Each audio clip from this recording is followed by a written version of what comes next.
Welcome back, everybody. It's Thursday, February 22nd, 2024. Born on this date in 1918, the late baseball team honored Charlie Finley of Birmingham.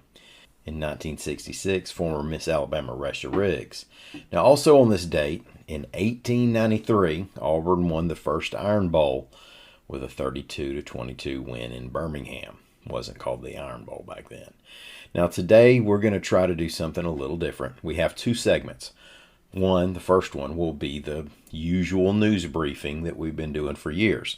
Then, if everything happens as it should, we'll go to a brief break, come back, and reporter Amy Yerkinen will join us. Amy's covered statewide healthcare issues in Alabama for years, and she's on top of the fallout around the Alabama Supreme Court ruling that essentially said, under current state law, a human embryo is treated legally as a child. There's background, meaning, and effects of that ruling that she'll go over, assuming you want to go a little deeper than the Daily Show's headline and punchline. Now, for example, UAB hit the pause button yesterday on in vitro fertilization over prosecution fears. John Hammontree spoke with Amy about those things. John's the podcast host of the Reckon interview, and he's helped us out on production stuff here. Now, we're not going to do this every day, at least not in the near future, but we do plan to work toward being able to offer more second segment pieces, whether it's a straight interview or a talk show style conversation or just longer segments like the explainer bits that Jonathan Soboleski used to do. Now, anytime we do stuff like this, your feedback's appreciated. Not required, but appreciated. We'll see where we go from here. For now, let's get on to some news. My name's Ike Morgan, and we're down in Alabama.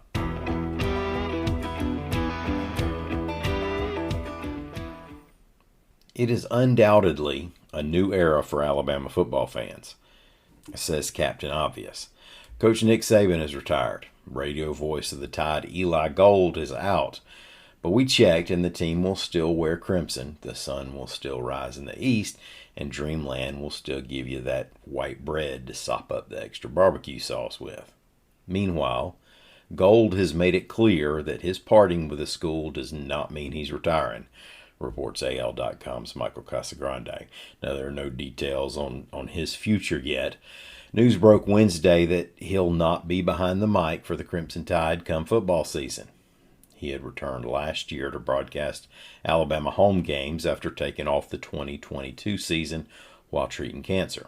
Now, he said the university chose not to bring him back and that he's plenty healthy enough to call ball games.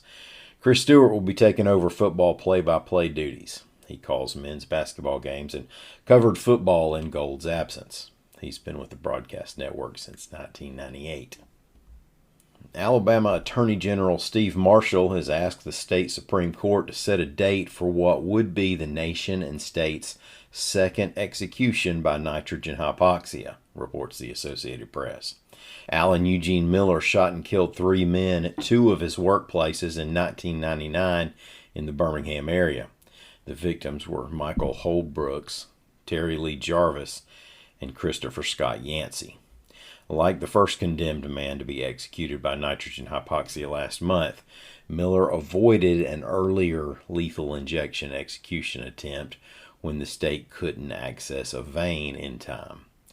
The AG's request to move forward with the execution comes with the backdrop of the debate over whether nitrogen is a humane method.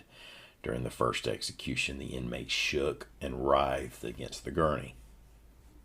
The push toward unionization continues in Alabama, with the United Auto Workers planning to use $40 million over the next 2 years to target automobile and electric battery workers, reports AL.com's William Thornton.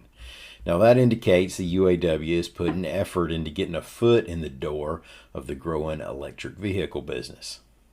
Even though unionization efforts haven't exactly taken off in the South, part of that $40 million will be used in our part of the world, and Alabama is home to several companies in the auto industry. A unionization push has been taking place at Vance's Mercedes-Benz plant and Montgomery's Hyundai plant.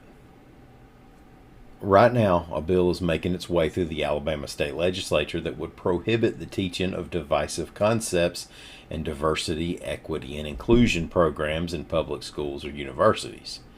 Now, they're talking about concepts such as assigning bias to members of a specific race, color, religion, sex, ethnicity, or national origin. Birmingham Mayor Randall Woodfin isn't pleased by the legislation's prospects.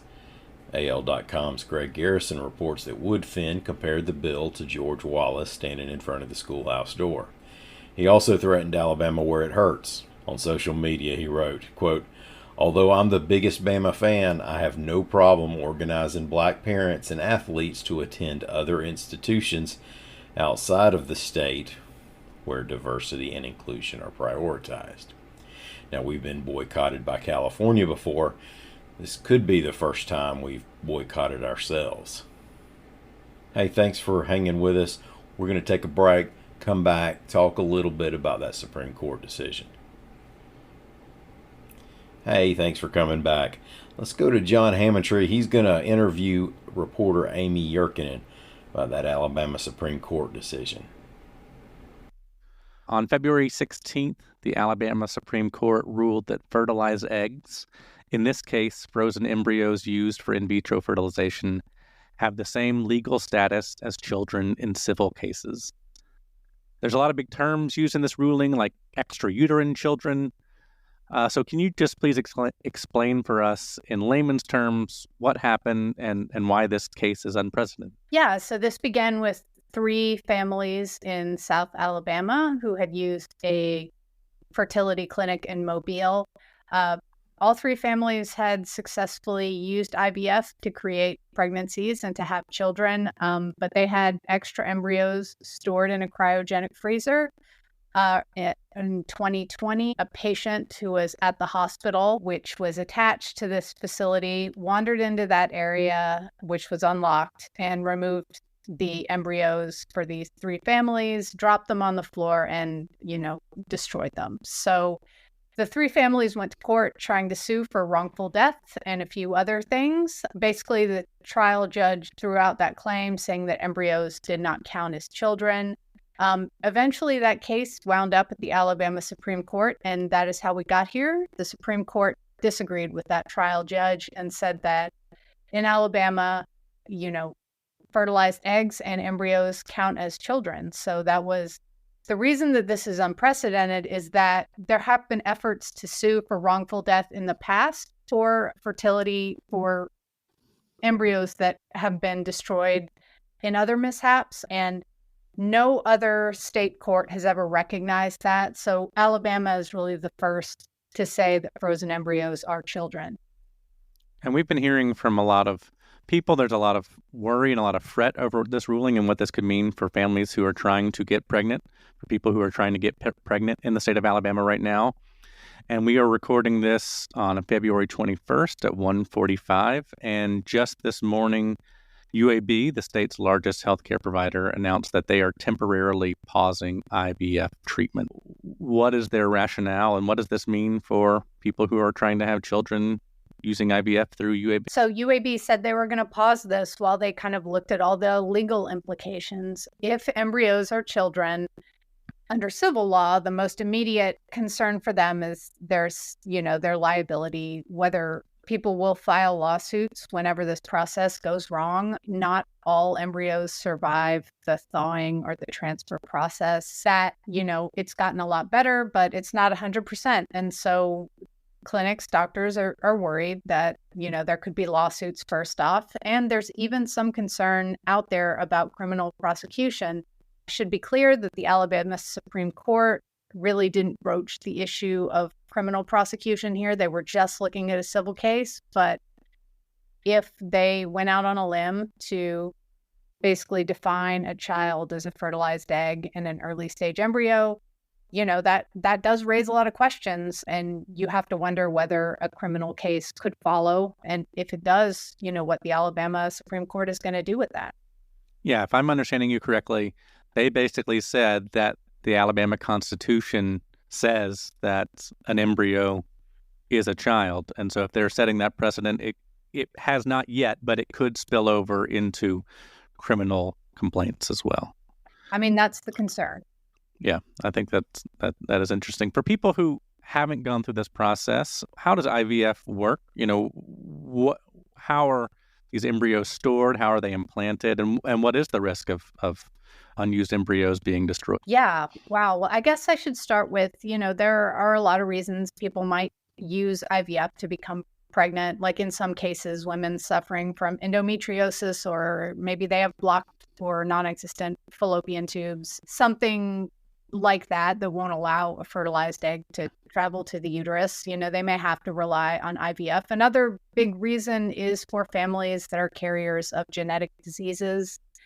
Some of these diseases can cause death really early in life. And so families sometimes want to have an embryo that they can test, or several embryos that they can test to make sure they're implanting a healthy one. The way it works is that, a woman will take shots for like 7 to 10 days to get her eggs to kind of mature.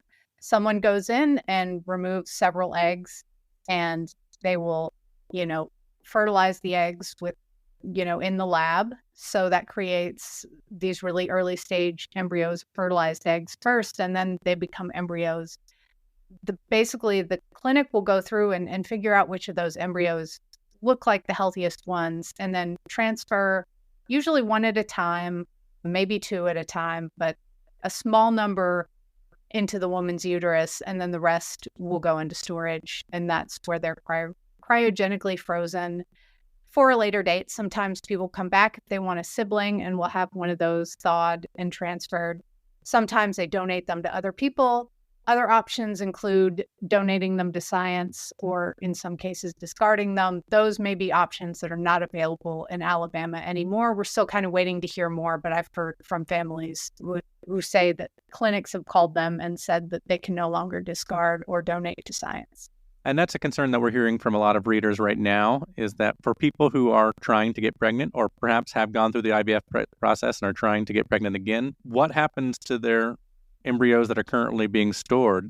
Can they use them through providers like UAB right now while things are paused? Does that mean they're just not taking any new patients, or are they not doing any IVF with existing patients? And Well, can those embryos be moved to other facilities? Yeah, UAB said they are pausing IVF. So I don't know if they're doing any transfers at all right now while they figure out, how to move forward. Basically, what this lawsuit endangers mostly are sort of discarding the embryos or donating them to science, both which would destroy, the embryos. And if, those are considered children, then that seems to be against Alabama law. And those may be options that are not available to people. And there's a lot of issues here, because sometimes when people divorce, they make arrangements for their frozen embryos, and often includes like an agreement to discard them. And, some of those arrangements might be null and void at this point. I think a lot of people are really scrambling here to figure out how this impacts them. And as of right now, the state is not going to pay to keep any of these embryos frozen, as far as we know. That this would continue to be a cost that's borne by people, like patients at these clinics. As far as I know, and it's not a small cost, it costs hundreds of dollars a year to store frozen embryos. So, I've seen in the $400 to $600 range. So it's a cost that moving forward could be borne for years. And even potentially, it's been mentioned, after the couple dies, maybe their children even have to sort of pick up this responsibility. Again, these are answers we don't have right now, but yeah, by defining frozen embryos as children, it certainly raises a lot of questions. And I guess so far we're talking about a case that it relates to frozen embryos. But if the Supreme Court is saying that essentially a fertilized egg is a child, are there any cases right now that would take that out of the realm of IVF and put it in the realm of an ectopic pregnancy, for example, or a miscarriage? I don't want to fearmonger, but is there any cases right now that you know of that would advance this beyond the realm we're talking about right now? Right now, I think this case is just concerning frozen embryos. But if we look in the past, we can see that this is not the first time the Alabama Supreme Court has issued a ruling that sort of redefined a fetus as a child. And that has had consequences for women who have had, miscarriages and stillbirths. I mean, specifically, I'm thinking of the chemical endangerment ruling, which basically took a law that was meant to protect children from in-home meth labs and translated it to apply to women who are pregnant and using drugs. We have since seen that law used against women who experienced miscarriages and stillbirths and who were then prosecuted criminally if it was shown that they used drugs, even if sort of the connection between the drugs and the miscarriages was not really, scientifically proven. So I don't know. I don't want to fearmonger either. I think right now this mostly affects patients undergoing IVF and patients who have undergone IVF and who have embryos in storage. I don't necessarily think it affects, women who are having miscarriages right now. And in reading the Supreme Court's ruling, there seemed to be an implication that they may feel the law is flawed, but that their hands are tied because this is the law as it is written. Is there any indication that the Alabama legislature is going to address this and to clarify that IVF can continue in Alabama during this session or in future sessions? Are you hearing anything about that? I haven't heard that, but the Supreme Court decision definitely said that the responsibility would be with the legislature if they wanted to put together laws, regarding this. And they said their only job here was to look at the Alabama Constitution and see what it said and interpret it in that light, regardless of what the policy outcomes might be.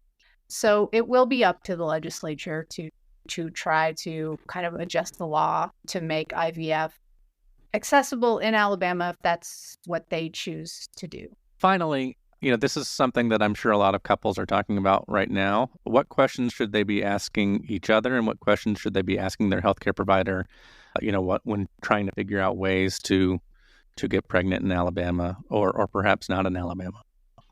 Yeah, so this ruling did not make IVF illegal, and IVF does not always create excess embryos that need to be stored. There are other ways of doing IVF to just create embryos that you want to use and have implanted. So couples could ask their provider about those options if that's something they're interested in. Beyond that, I think it can be more physically demanding to go that route because sometimes that results in pregnancies with multiples, twins, triplets, and sometimes that means you have to start the process at square one every time you want to get pregnant with a baby. So couples that are interested in having some embryos frozen, may have to talk about looking out of state depending on what happens next. It's really unclear right now, but yeah, it certainly seems that there are going to be some pretty immediate effects with UAB pausing its program soon. I'm sure we'll start to hear from other fertility centers about what they're choosing to do. And yeah, I wouldn't be surprised if some of them try to move storage out of Alabama. Well, Amy Yerkinen will be covering it up to the minute on AL.com, so please go there for the latest. And Amy, thank you for answering our questions today. Thank you. Hey, thank y'all. Well done, guys. Hey, I hope that helped everybody a little bit. Answered a couple questions. Might have raised a few as well. But we appreciate y'all being patient, listening a little longer than a normal day on Down in Alabama. We're going to call it a day for us. We will be back here again tomorrow. Until then, y'all come on by and see what we're up to on the internet at AL.com.